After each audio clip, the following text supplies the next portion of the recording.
আজকে আমি যে মুভিটি এক্সপ্লেন করতে যাচ্ছি এই মুভির নাম স্পেশাল ডেলিভারি। দেখতে খুবই সহজ সরল একটা মেয়ে, বাট সে এমন এক ভয়ঙ্কর ইলিগাল ডেলিভারি সার্ভিস দেয় যেখানে সে প্রোডাক্ট ডেলিভারি দেয় না, বরং যে কোনো মানুষকে মাফিয়াদের হাত থেকে বাঁচিয়ে এক জায়গা থেকে অন্য জায়গায় নিরাপদে পৌঁছে দিয়ে আসে।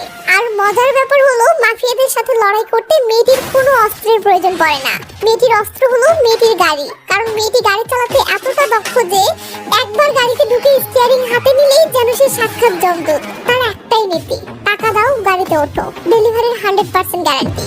কিন্তু এক রাতে মেয়েটির গাড়িতে এমন এক বাচ্চা ওঠে যাকে ধরার জন্য শহরের সবচেয়ে বড় মাফিয়া গ্যাং পিছনে লেগেছে, যে গ্যাংয়ের সাথে পুলিশ ফোর্স পর্যন্ত হাত মিলিয়েছে। পরিস্থিতি এমন যে নিজের জান বাঁচাতে যে কেউ বাচ্চাটিকে গ্যাংয়ের হাতে সঁপে দিবে। কিন্তু এই মেয়ে ভাই রে ভাই অন্য এক লেভেলেরই সাইকো। গাড়ির ড্রাইভিং সিটে বসলে তার লাইফে ভয় বলতে কিছু নেই। ব্যাস সে পুলিশ ফোর্স ও মাফিয়া গ্যাংদের সাথে টক্কর দিয়ে বাচ্চাটিকে নিয়ে পুরো শহর যেভাবে চষে বেড়ায় তা এনজয় করার মতো। তো সিটবেল্ট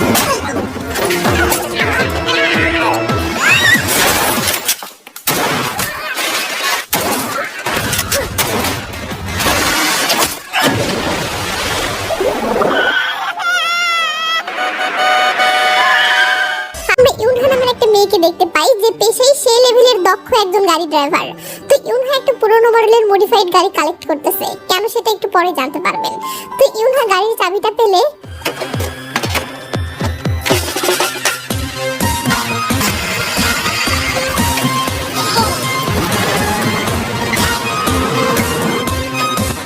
বাবা মা কেউ নেই। সে ছোটবেলায় উত্তর কোরিয়া থেকে চোরাই পথে পালিয়ে এখানে এসেছে এবং মিস্টার বোক নামের একটা লোক সেই ছোটবেলা থেকেই ইউনহাকে বাবার মতো ভালোবাসা দিয়ে লালন পালন করে বড় করেছে। মিস্টার বোক পেশায় একজন পুরনো গাড়ি রিসাইকেল রিলেটেড কোম্পানির মালিক, মানে সে পুরনো ভাঙাচোরা গাড়ি কেনে এবং সেগুলো মডিফাই ও মেরামত করে পুরো একদম নিউ লুক দিয়ে বিক্রি করে।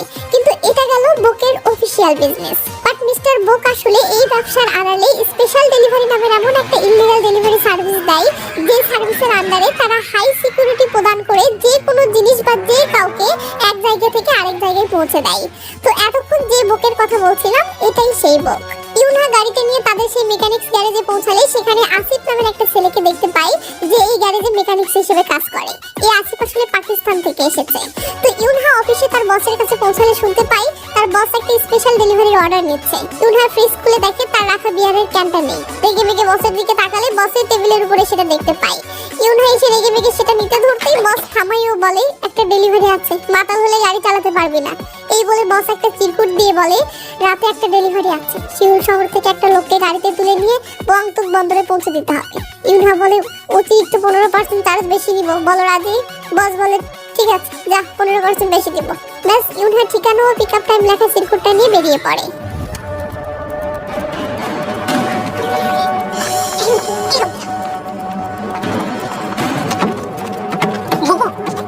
যে লোকটিকে সিকিউরিটির সাথে ডেলিভারি সার্ভিস দিতে এসেছে সেই লোকটি গাড়িতে উঠে দেখে ড্রাইভার একটা মেয়ে। এটা দেখে লোকটি তার পিএকে মারতে থাকে ও বলে এই মেয়েকে ভাড়া করেছিস? একজন মেয়ে কিভাবে আমাদেরকে সিকিউরিটি দিয়ে নিয়ে যাবে? পিএ বলে স্যার শত্রুপক্ষ আমাদেরকে ফলো করতেছে, তাই আপনি আগে গাড়িতে উঠে পড়েন। লোকটি গাড়িতে উঠে পড়লে ইউনহা বলে সিট বেল্ট পরে নিন। লোকটি বলে কি এমন দৌড়ে যাবে যে সিট বেল্ট পরতে হবে? ইউনহা বলে গাড়ি স্টার্ট দিলাম তাহলে। হ্যাঁ হ্যাঁ দাও। ব্যাস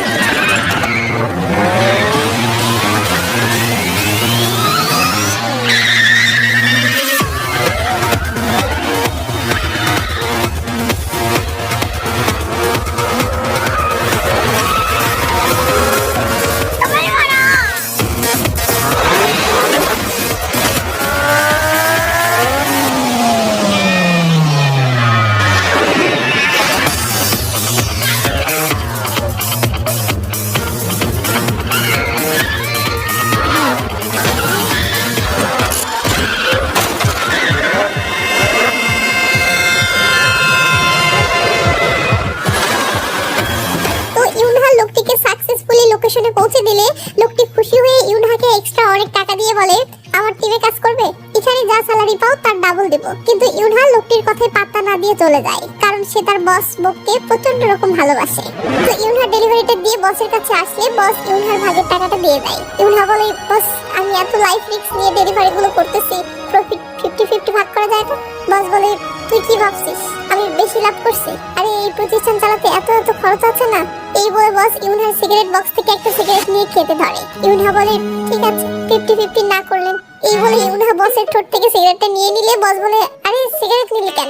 ইউনহা বলে দেখেন না বক্সের গায়ে লেখা আছে ধূমপান মৃত্যু ঘটায়, আর আপনি আমার মুরব্বী, আপনি মরে গেলে আমি কামাই করবো কিভাবে? এই বলে ইউনহা বাসায় চলে যায় আর সিন চলে আসে দোসিক নামের এক দক্ষ বেসবল প্লেয়ারের বাসায়। বাসাতে আমরা দোসিকের ছোট একটা বাচ্চাকেও দেখতে পাই, এর নাম শুন।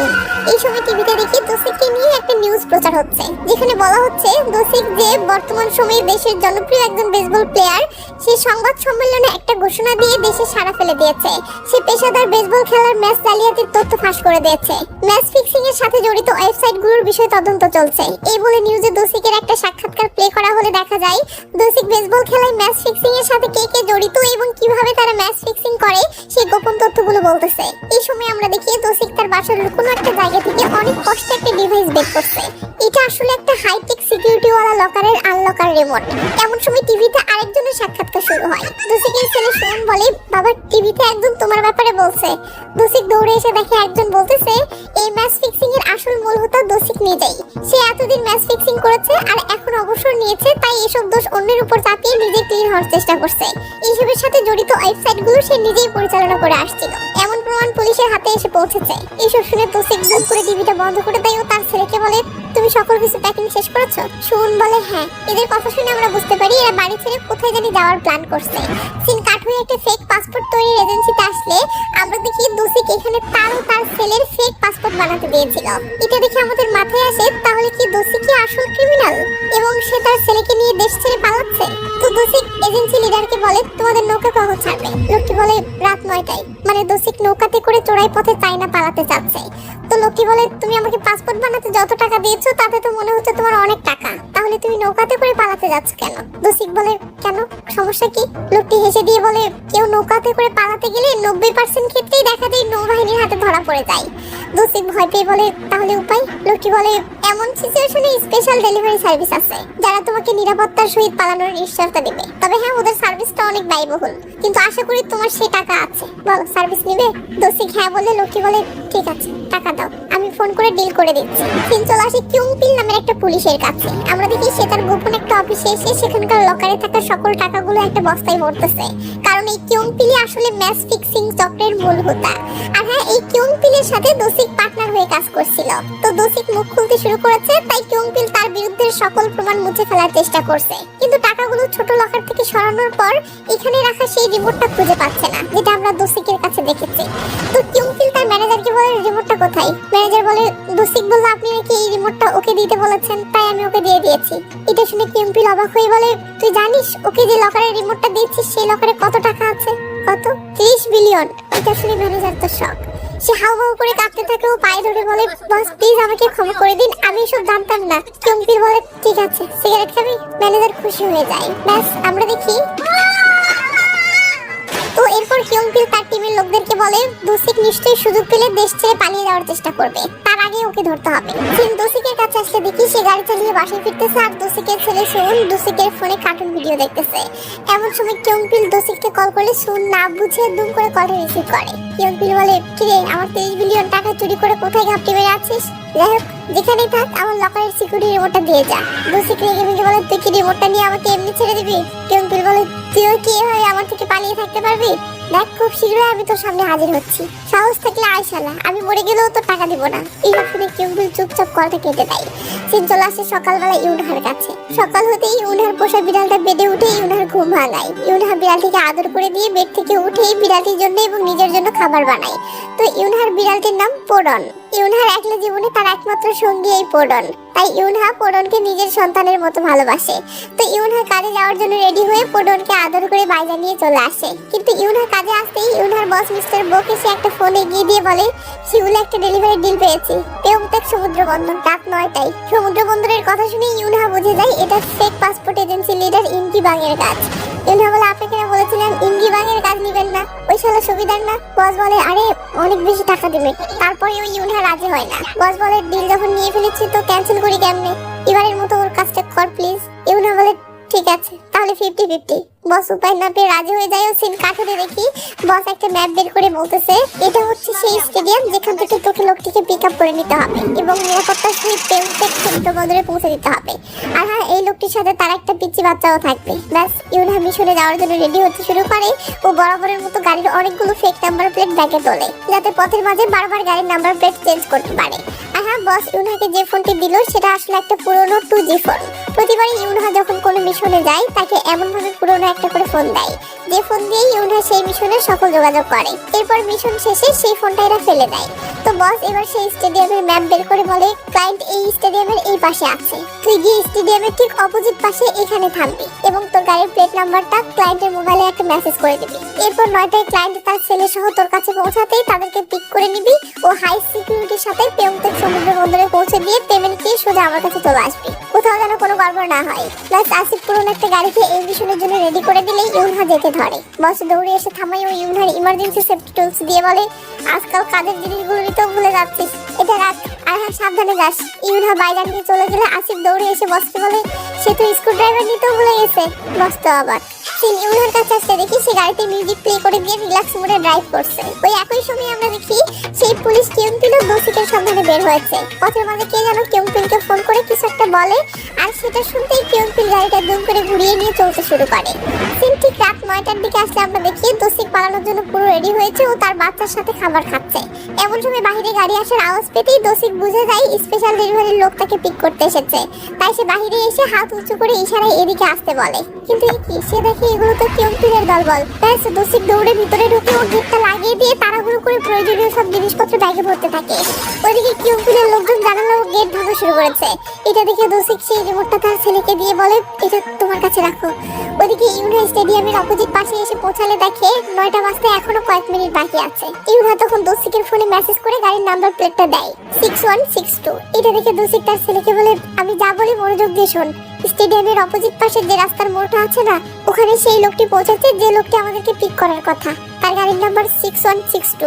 এই ফোনটাই রাখ, যদি নাম্বারটা ভুলে যাস তো দেখে নিস, যা সেখানে গিয়ে পৌঁছা, আমি আসতেছি। এই বলে দোষিক ছেলের হাতের স্মার্ট ওয়াচটা খুলে নিয়ে বলে এটাতে কল দিস তাহলে আমাকে পাবি। শুন, বাবাকে এভাবে রেখে যেতে চাচ্ছে না, সে কাঁদতেছে। বাট দোষিক আদর করে বুঝিয়ে বাজিয়ে বাসার পিছনের জানালা দিয়ে সুরকে বের করে দেয়।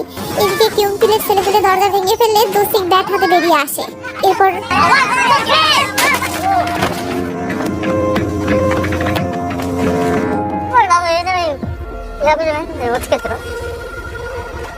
তো কিউনপিল দোষিকের মাথায় ধ্যাম করে একটা মেরে দেয় ও কাছে বসে আদর করে বলে তোকে ভালো করে জিজ্ঞেস করতেছি, বল রিমোটটা কোথায় রেখেছিস। কিন্তু দোষিক কিছু না বলে জাস্ট হাসতে থাকে। এটা দেখে কিউনপিল উঠে দাঁড়ায়। এরপর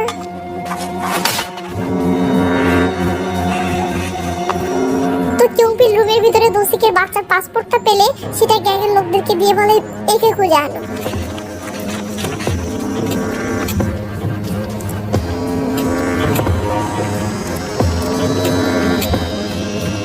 তো শোন, রাস্তার মোড়ে এসে পৌঁছাতেই ইউনহার গাড়িটা দেখে হাঁপ ছেড়ে বাঁচে। বাট এদিকে ইউনহা তো এই বাচ্চাকে চেনে না, তাই সে বাচ্চাকে দেখেও এড়িয়ে গিয়ে আপন মনে গাড়িতে বসে থাকে। শোন দৌড়ে এসে গাড়ির জানালায় থাপড়াতে থাকে ও গেট খোলার জন্য আকুতি মিনতি করতে থাকে। কিন্তু ইউনহা পাতা দেয় না, কারণ সে যে কাজে এসেছে সেই কাজটা তার কাছে সবার ঊর্ধ্বে, সেই কাজের মাঝে অন্য কোনো ঝামেলায় জড়াবে না। কিন্তু যেই না বাচ্চাটি বলে ওঠে এটা 6162 নাম্বার গাড়ি না, ইউনহা বুঝে যায় সে এদেরকে পিক করতে এসেছে। ব্যাস,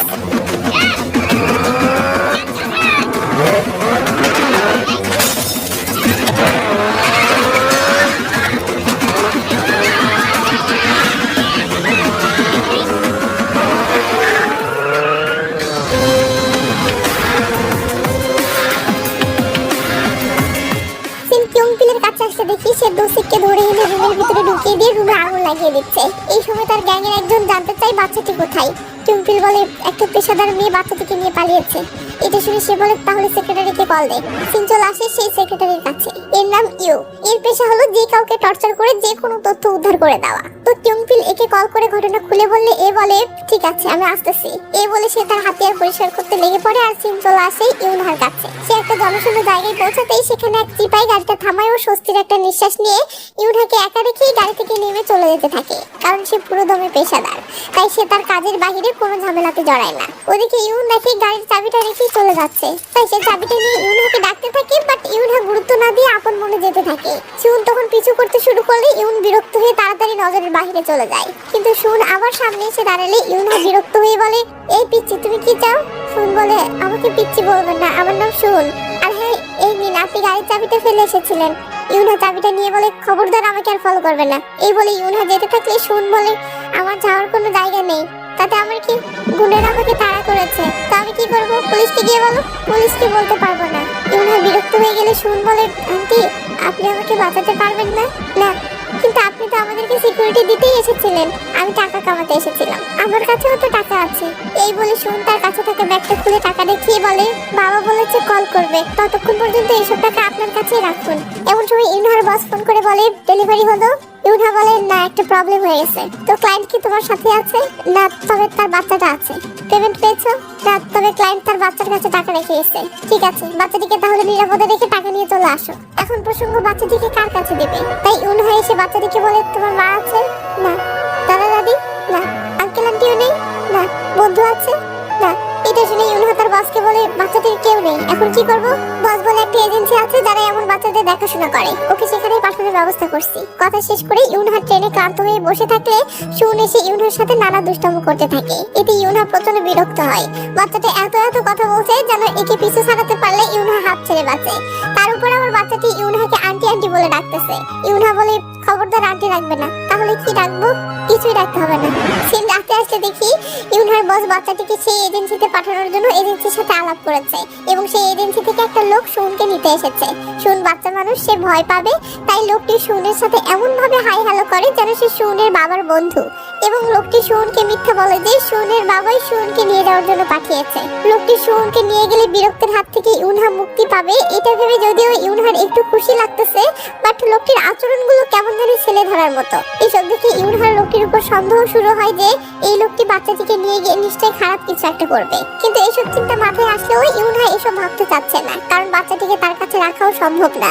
বাচ্চাটিকে তার কাছে রাখা মানে এইসব ঝামেলা জড়িয়ে নিজের ক্যারিয়ার ধ্বংস করা, আর ইউনহা তার ক্যারিয়ারের ব্যাপারে খুবই সিরিয়াস। তাই লোকটি ইউনহাকে নিয়ে যেতে থাকলে ইউনহা বাচ্চাটির দিকে না তাকিয়ে তাড়াহুড়ো করে চলে যেতে থাকে, যাতে সে বাচ্চাটির মায়ায় না পড়ে। বস ফোন করে বলে, বাচ্চাটিকে দিয়েছো?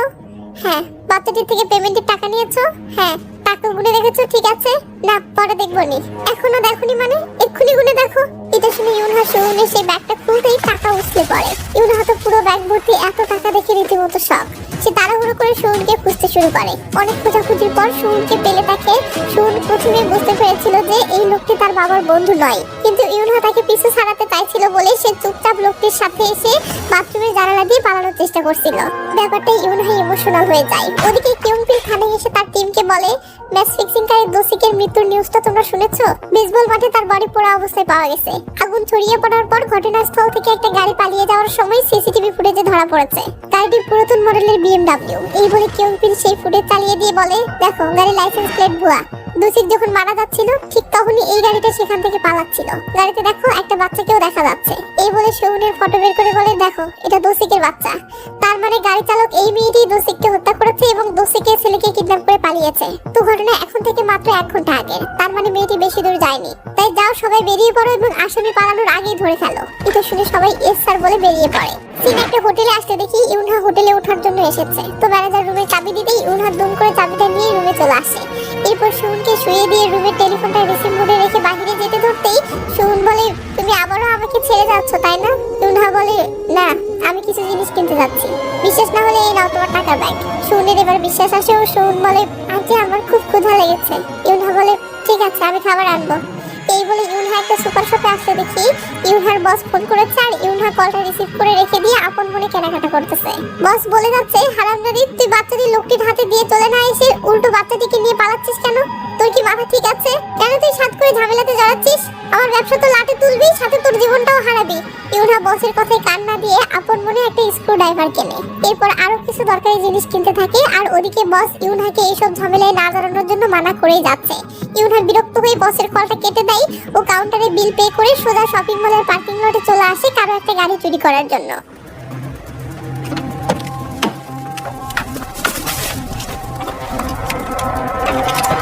ইউনহা পার্কিং লট থেকে বের হয়ে আর ওইদিকে একজন কিয়ংপিলকে কল করে বলে, স্যার মেয়েটিকে একটা সুপার শপ থেকে বের হতে দেখা গেছে। আমরা মেয়েটির গাড়িকে ফলো করতেছি, মেয়েটি কোন হোটেলে উঠেছে সেটা বোঝার জন্য। কিয়ংপিল বলে, গুড জব গুড জব, তবে মেয়েটি কিন্তু খুব ডেঞ্জারাস, তাই সাবধানে থাকো, আমি আসতেছি। সিন হোটেলে আসলে দেখি শুন টিভি নিউজে তার বাবার মৃত্যু নিউজ দেখে জল টলমল চোখে টিভির দিকে চেয়ে আছে। ইউনহাই সেই অবস্থা দেখে দুম করে টিভিটা বন্ধ করে দেয়। শুন অশ্রু ভেজা চোখে বলে, ওরা বলতেছে আমার বাবা নাকি মারা গেছে। ইউনহা কি বলবে ভাষা খুঁজে পাচ্ছে না। এদিকে কিয়ংপিলের টিম হোটেল রিসেপশনে এসে ইউনহার ফটো দেখিয়ে বলে, এই মেয়ে কোন রুমে উঠেছে? রিসেপশনিস্ট বলে, 809।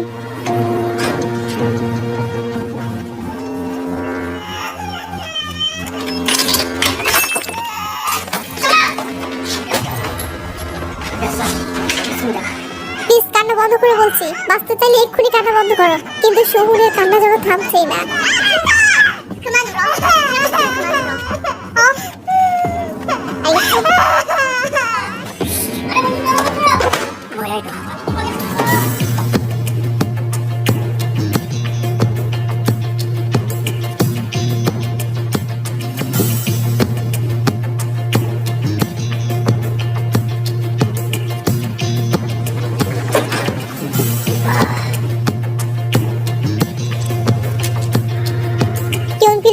ধরে নাও ডেলিভারিটা আমাদের কাছেই দেওয়ার ছিল, এটা ভেবে পিচ্চিটিকে আমাদের কাছে দিয়ে দাও।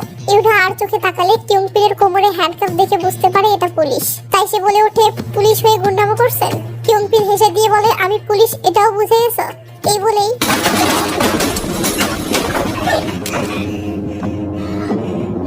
তো কিয়ংপিল পিস্তল তাক করে বলে, ওর বাবা আমার একটা জিনিস চুরি করেছে, আমি শুধু এই বাচ্চাটির সাহায্যে সেটা খুঁজে বের করব। ইউনহা বলে, তারপর এই বাচ্চার কি করবেন? কিয়ংপিল বলে, তারপর কি করবো এখনো ভাবা হয়নি, তবে ওর বাবাকে মারার সময় ও যদি আমার ফেসটা দেখে থাকে তাহলে তো মুশকিল, একেও মেরে ফেলতে হবে।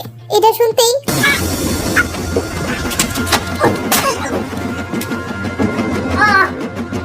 ভয় দেখিয়ে লাভ নেই, তুমি এটা চালাতে জানো না। তখনই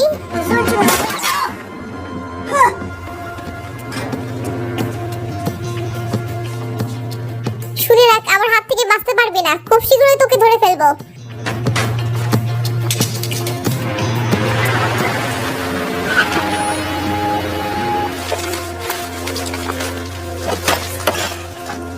পুলিশের বলে সেই জিনিসটা খুঁজতেছে দেখে শুন তার পকেট থেকে রিমোটটা বের করে বলে, পুলিশ আঙ্কেল মনে হয় এটাই খুঁজতেছে, আন্টি তুমি এটা ওনাকে দিয়ে দাও, তাহলেই ওরা আর তোমাকে তাড়া করবে না।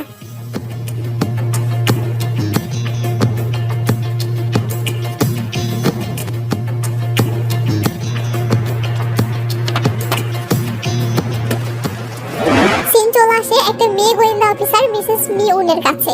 গোয়েন্দা বিভাগ থেকে একজন ফোন করে বলে, ম্যাম পুলিশ একটা হত্যাকাণ্ডের সন্দেহভাজন আসামির ফটো দেখিয়ে তার বিস্তারিত পরিচয় জানতে চাচ্ছে, ডাটাবেস থেকে কি তথ্য দিব? ম্যাম বলে, ঠিক আছে দাও। সিন গোয়েন্দা অফিসে আসলে দেখি কিয়ংপিল ইউনহার বায়োডাটা পেয়ে গেছে।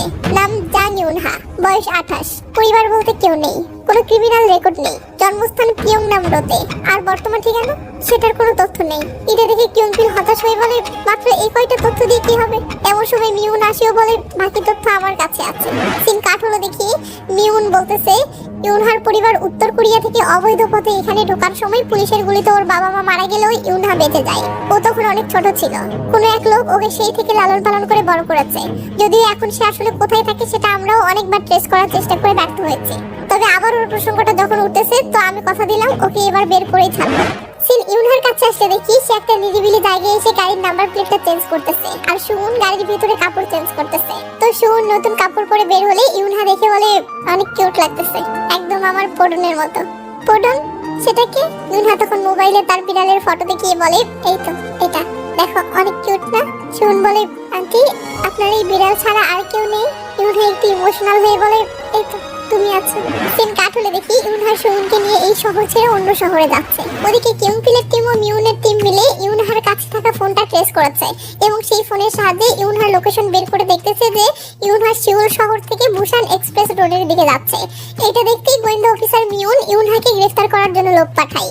সেই লোকদের সাথে কিয়ংপিলও রওনা দেয়, বাট গোয়েন্দা অফিসার মিউন তো ইউনহাকে অপরাধী ভেবে এগুলো অফিসিয়ালি করতেছে। সে তো আর জানে না যে এসবের পিছনে কিয়ংপিলের কি মতলব আছে, আর কিয়ংপিল সেটা জানতেও দিবে না জন্য গোপনে তার গ্যাংকে ফোন করে বলে ওকে খুঁজে পেয়েছি, পুলিশ অফিসিয়ালি ওকে গ্রেফতার করতে যাচ্ছে, কিন্তু এরা পৌঁছানোর আগেই ওকে খতম করে দিবি। আমি লোকেশন শেয়ার করতেছি। সিন ইউনহার কাছে আসতে দেখি সে একটা পার্কিং লটে গাড়িটা পার্ক করে শুনকে বলতেছে তুমি এখানেই থাকো, আমি একটা কাজ ছেড়ে আসতেছি। এই বলে ইউনহা সেফটি টুলসটা ছেড়ে চলে যেতে ধরলে শুন থামিয়ে ইমার্জেন্সি সেফটি টুলসটার সাথে একটা লকেট লাগিয়ে দিয়ে বলে এটা তোমার জন্য, এটা রিং এর সাথে লাগিয়ে রাখলে কখনো হারাবে না। ইউনহা সেটা নিয়ে বলে যেই আসুক খবরদার দরজা খুলবে না। এই বলে ইউনহা চলে গেলে শুন দরজাটা লক করে দেয়, কিন্তু কিছুক্ষণ পর পার্কিং এ একটা গাড়ি আসার আওয়াজ হলে শুন মাথা নিচু করে লুকিয়ে পড়ে।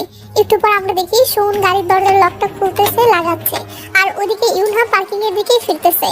সিন আবার শুনের কাছে আসে।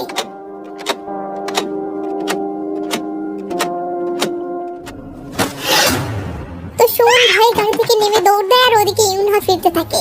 তো ইউনহা পার্কিং লটে এসে পৌঁছালে গাড়ির দরজাটা খোলা দেখে দৌড়ে এসে দেখে ভিতরে শুন নেই। এটা দেখে সে হতাশে অস্থির হয়ে পড়লে শুন দৌড়ে এসে পিছন থেকে জড়িয়ে ধরে। ইউনহা হাফ ছেড়ে বাঁচে ও রেগে মেগে বলে তোমাকে গাড়িতে থাকতে বলেছিলাম না। শুন বলে সরি আন্টি। ইউনহা বলে ঠিক আছে চলো। এই তখন ধ্যান করে কেউ মাথায় মেরে দেয় আর ইউনহা লুটে পড়ে যায়।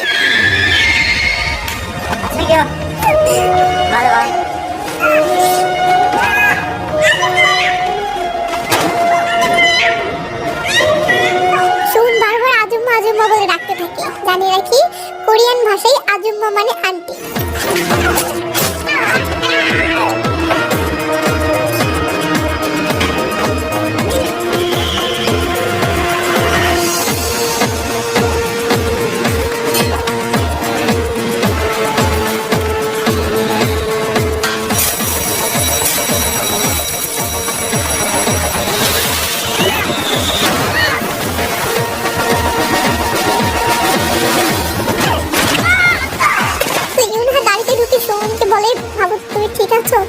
সামনে এসে বসো। শুন সামনে আসলে সিট বেল্ট লাগিয়ে দেয়। ব্যাস এরপর শুরু হয় তাণ্ডব।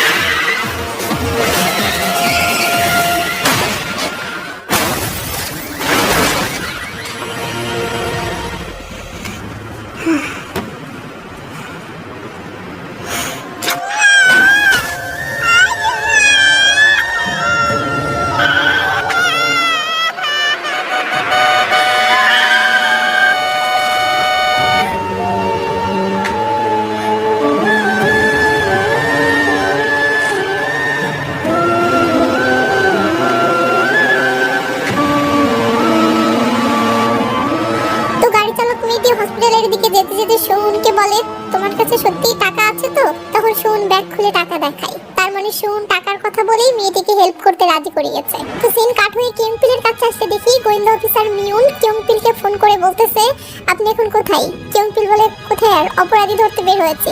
মিউন বলে ইউনহাকে যে মহিলাটি হসপিটালে নিয়ে গিয়েছিল তাকে জিজ্ঞাসাবাদ করে তো জানতে পারলাম বাচ্চা ছেলেটি ইউনহাকে বাঁচানোর জন্য কান্না করছিল, অথচ আপনি আমাকে বলেছেন ইউনহাই বাচ্চাটির বাবাকে মেরে ফেলেছে এবং বাচ্চাটিকে কিডন্যাপ করেছে। তাহলে একটা বাচ্চা তার বাবার খুনিকে বা কিডন্যাপারকে বাঁচানোর জন্য কান্না করবে কেন? লজিক তো মিলছে না। কিংপিল বলে ম্যাম কনফিউজড হবেন না, ইউনহাকে আমি গ্রেফতার করি তারপর ওর অপরাধের প্রমাণ এনে দিবনি। মিউন বলে আগে অপরাধের প্রমাণ দিন তারপর গ্রেফতার করবেন। কিংপিল বলে কিছু বলার থাকলে অফিশিয়ালি লেটার পাঠাবেন, বাই। এই বলে কিংপিল কলটা কেটে দিলে মিউন বেয়াদবি দেখে তো অবাক। সেই সাথে তার সন্দেহটাও পাকাপোক্ত হয়ে যায় যে কিছু তো একটা ঘাবলা আছে। ব্যাস সে তার টিমকে বলে দোষীকের হত্যার ঘটনাস্থলটা পরীক্ষা করার ব্যবস্থা করো এবং সকল প্রমাণগুলো একত্র করো, আর ইউনহাকে শেষবারের মতো যেখানে দেখা গিয়েছিল আমি সেখানে যাচ্ছি। সিন ইউনহার কাছে আসলে দেখি ইউনহা গাড়িতে এইভাবে ছিল, এইমাত্র তার একটু সেন্স ফিরতেছে। তো ইউনহার সেন্স ফিরলে দেখে শুন তার জ্যাকেটটা খুলে ইউনহার গায়ে দিয়ে রেখেছে এবং শুন হাতে ইউনহার মেডিসিন ও মলমগুলো রেখে ঘুমিয়ে পড়েছে। তো ইউনহা এবার তার বসকে কল করে। ফোনে পেতেই বস কেঁপে গিয়ে বলে তুই কোথায়? ইউনহা লোকেশন বললে বস বলে ওখানে কি করছিস? ইউনহা বলে বুঝতে পারছি না বাচ্চাটিকে কার কাছে রেখে আসবো, তাই ভাবছি। কি ভাবছিস? বাচ্চাটিকে এখানে নিয়ে আসতে চাচ্ছিস নাকি? ইউনহা চুপ করে থাকলে বস বলে ঠিক আছে নিয়ে আয়, আর হ্যাঁ বাচ্চাটির কয়েকটা ফটো পাঠা। ফটো কেন? আরে পুলিশ ওর পিছনে পড়েছে না, তো তোর কি মনে হয় ও এখানে নিরাপদ থাকবে? ওর পাসপোর্ট বানিয়ে ওকে কোথাও পাঠাতে হবে। সুমন দূরে কোথাও চলে যাবে এটা শুনে ইউন থমকে যায়। মানে এই কয়দিনে সে সুমনকে যতটা ভালোবেসে ফেলেছে তাতে সুমনকে চিরদিনের জন্য হারিয়ে ফেলাটা ইউনহা মানতে পারছে না। কিন্তু কি আর করে, সে সুমনের ফটো তোলার জন্য আসে।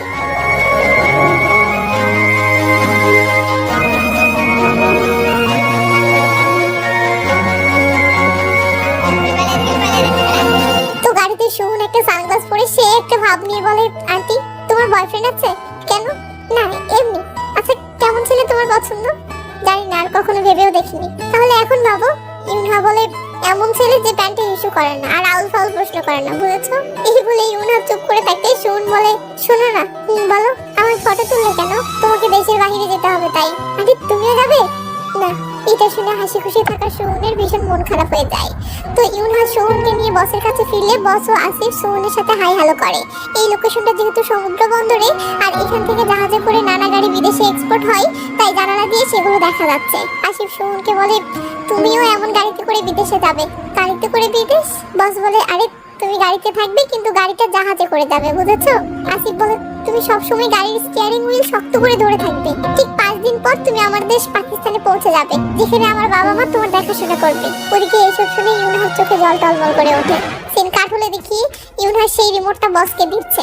বস সেটা হাতে নিয়ে বলে, এটার জন্যই তাহলে এত কিছু? ঠিক আছে, এটা আমার কাছে রাখ। সুমনকে পাকিস্তান পাঠানোর পর দেখি এটার কি করা যায়। এটা শুনে ইউনহা জানালা দিয়ে নিচে খেলতে থাকা সুমনকে মায়াবী এক নজরে দেখতে থাকে। সিন দোষিকের হত্যার সেই ঘটনাস্থলে আসলে দেখি মিউনের কথা মতো ফরেনসিক টিম এখানে এসে নানা তল্লাশি শুরু করেছে এবং হত্যার আসল রহস্য উদ্ঘাটনের জন্য নানা ক্লু খোঁজার চেষ্টা করছে। তো অনেক খোঁজাখুঁজির পর তারা সেখানে একটা স্মার্ট ওয়াচ পায় ঘটনার সময়, যেটা আসলে দোষিক সাথে রেখেছিল। তো এই স্মার্ট ওয়াচে দোষিকের মৃত্যু সময়কার কিছু অডিও রেকর্ডিং আছে, যেগুলোতে দোষিকের সাথে কিয়ংপিলের কথোপকথন শোনা যাচ্ছে। এটা দেখে মিউন অবাক হয়ে বলে, তার মানে কিয়ংপিল দোষিকের খুনিকে খুঁজছে না, বরং সে নিজেই দোষিকের খুনি। এই বলে সে ইউনহাকে কিয়ংপিলের হাত থেকে সেভ করতে বেরিয়ে পড়ে। সে ইউনহার কাছে আসলে দেখি সে জাহাজের দায়িত্বে থাকা ছেলেটিকে টাকা দিলে ছেলেটি বলতেছে 2 ঘন্টা পর জাহাজ ছাড়বো, তাড়াতাড়ি ওকে রেডি করেন। ইউনহা বলে, ওকে একটু দেখে শুনে রাখবেন। সে ইউনহার বস বুকের কাছে আসলে দেখি সে সুমনের ফেক পাসপোর্ট তৈরি করছে।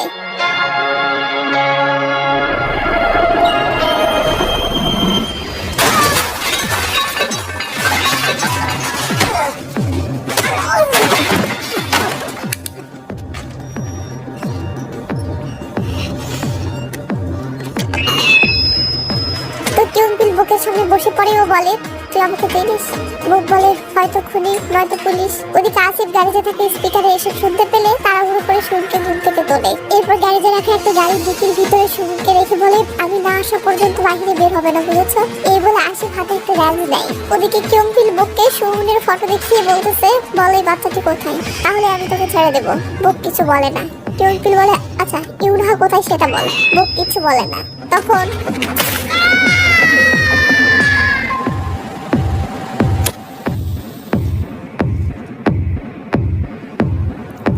বুককে সিগারেট জ্বালিয়ে দিয়ে কিয়ংপিল বসে পড়ে ও বলে, এবার বল। কিন্তু এবারও বুক মুখ খোলে না। যা দেখে কিয়ংপিলের মেজাজ তো খারাপ। এমন সময় কিয়ংপিলের লোকেরা আসিফকে ধরে সেখানে আনে। কিয়ংপিল আসিফকে বলে, তুই নিশ্চয়ই বলতে পারবি, বল ইউনহা কোথায় আর বাচ্চাটা কোথায়। কিন্তু আসিফও সেম, সেও মুখ খোলে না। তখন বুক তিনটে বলে, থাম আমি বলছি। এটা শুনে কিয়ংপিল থেমে গেলে বুক বলে, ইউনহা কোথায় সেটা আমি জানি না, তবে যাওয়ার সময় বলে গেছে পরে সময় মতো কল দিবে। আর হ্যাঁ আমি জানি তুই কি খুঁজছিস, তুই যেটা খুঁজছিস সেটার খোঁজ আমি দিতে পারবো। কিয়ংপিল বলে, কি খুঁজছি বল দেখি। বুক বলে, লকারের রিমোট, যা আমার কাছে আছে আমি সেটা দিব, তবে শর্ত হচ্ছে ওদের পিছু করা ছেড়ে দিতে হবে। কিয়ংপিল বলে, ঠিক আছে বল রিমোট কোথায়। বুক তখন ইশারায় একটা ড্রয়ার দেখিয়ে দিলে কিয়ংপিলের লোক সেখানে গিয়ে দেখে সেটা ফিঙ্গারপ্রিন্ট ড্রয়ার, যেটাতে বুকের ফিঙ্গারপ্রিন্ট দেওয়া আছে। কিন্তু কিয়ংপিল তো বুকের হাতটা চেয়ারের সাথে পেরেক পেরে দিয়েছে, তাই বুক ইশারায় বলে, আমার হাতটা খুলে দে। তখন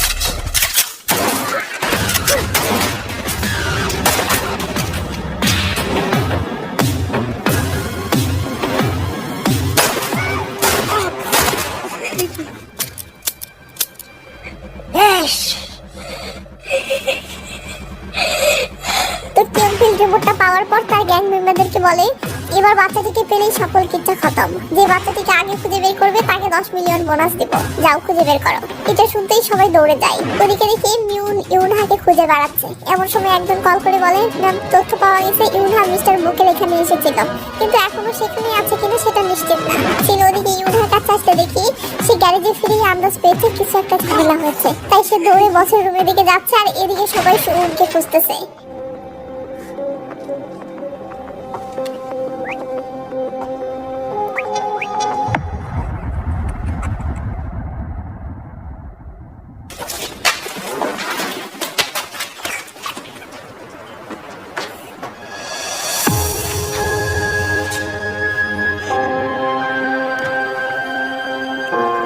ইউনহা অসহায়ের মতো নীরবে কাঁপতে কাঁপতে হঠাৎ থেমে যায়। এরপর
সুমনকে ধরে ফেলে ও হাতে পিস্তল নেয়। ইউনহা রাগ সামলে বলে ওকে ছেড়ে দে বলছি, প্লিজ এই খেলা বন্ধ কর। কিয়ংপিল বলে তোর কাছে সিগারেট আছে, থাকলে একটা দে না। ইউনহার তো মেজাজ খারাপ হয়ে যাচ্ছে। কিয়ংপিল বলে আমি বুঝলাম না এই বাচ্চাটির জন্য এত কিছু কেন করছিস, তুই এই বাচ্চাটির কে রে? ইউনহা জবাব না দিয়ে রাগে ফুসফুস করতে থাকলে সুমন কাঁদতে কাঁদতে বলে আন্টি তুমি ঠিক আছো? ইউনহা কিয়ংপিলকে বলে শুনলি তো আমি কে হই, এবার ওকে ছেড়ে দে নয়তো আমার হাতে মারা পড়বি। শোন আসো আমার কাছে আসো। কিয়ংপিল বলে এই জীবনে আর ওকে পাচ্ছিস না। এই বলেই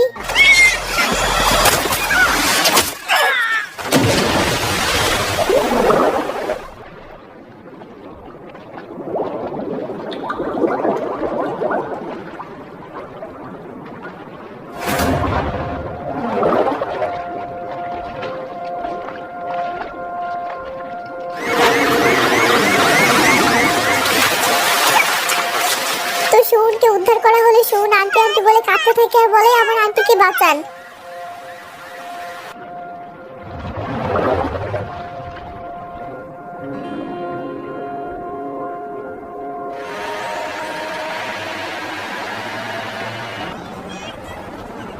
তো সুমন বাস থেকে নামলে আমরা দেখি বাসের গায়ে লেখা হ্যাপি হোম অনাথ আশ্রম, মানে সুমনকে উদ্ধার করার পর এই অনাথ আশ্রমে ভর্তি করানো হয়েছে এবং এই অনাথ আশ্রমে স্কুল আছে যে স্কুলে সুমন পড়াশোনা করে, সাথে সুমনের সকল দেখাশোনা এই অনাথ আশ্রমই করে। তো সুমন স্কুলে যেতে থাকে আর ব্যাকগ্রাউন্ডে সুমনের কণ্ঠে ভেসে আসে আন্টি আমি ভালো আছি, তুমি ভালো আছো? এই স্কুলে আমি পড়াশোনা করছি, প্রথম প্রথম ভালো লাগতো না, কিন্তু এখন আমার অনেক বন্ধু আছে, সবাই আমাকে খুব ভালোবাসে, আমি অনেক ভালো আছি, তবে তোমাকে খুব মিস করি। আর হ্যাঁ পডনকে নিয়ে তুমি টেনশন করো না, আসিফ ভাই তোমার পডনের অনেক ভালো খেয়াল রাখে। আর এবারের মতো এটুকুই বলার ছিল, বাকি কথা পরের বার বলবো, টাটা ভাই। সুমন ক্লাসরুমে বসে বসে কল্পনায় এসব ভাবছিল, ওদিকে স্কুল বাস ছেড়ে দেয়। সুমন দৌড়ে আস্তে আস্তে বাসটা মিস হয়ে যায়।